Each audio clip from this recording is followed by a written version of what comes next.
Hello दोस्तों, नमस्कार, प्रणाम, जोहार। हम आज अपने बचपन की यादों को ताज़ा करने आए हैं और कम से कम पलामू निवासी जितने भी लोग हैं वो देख सकते हैं श्रावणी झूलन मेला।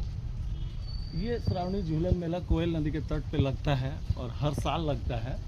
और पहले की यादें हैं हमारे बचपन की, आप सब की, जो लगभग हमारे उम्र के होंगे, हमसे बड़े बड़े बुजुर्ग होंगे, वो देखते होंगे कि यहाँ झूलन लगता था कोयल नदी किनारे, श्रावणी झूला।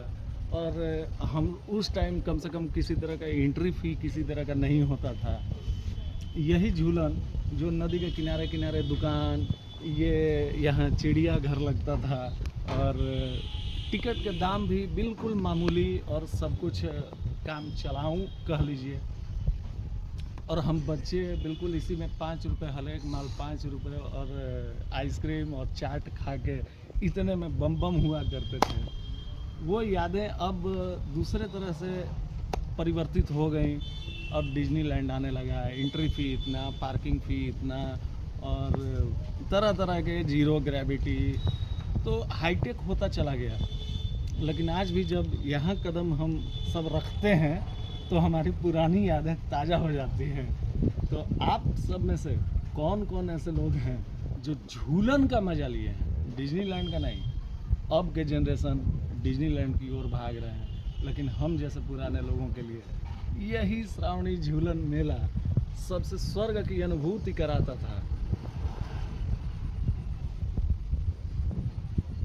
ओके, हेलो दोस्तों, नमस्कार, प्रणाम, जोहार।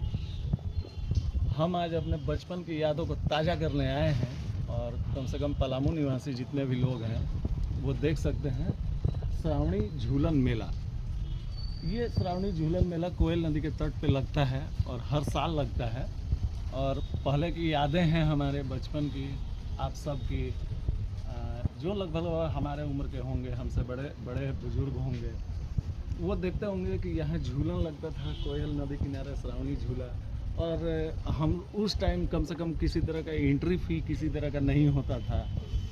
यही झूलन जो नदी के किनारे किनारे दुकान, ये यहाँ चिड़िया घर लगता था और टिकट के दाम भी बिल्कुल मामूली और सब कुछ काम चलाऊँ कह लीजिए।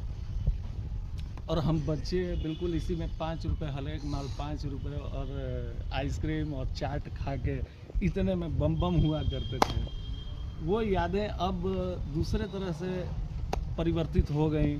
अब डिज्नीलैंड आने लगा है, एंट्री फ़ी इतना, पार्किंग फ़ी इतना, और तरह तरह के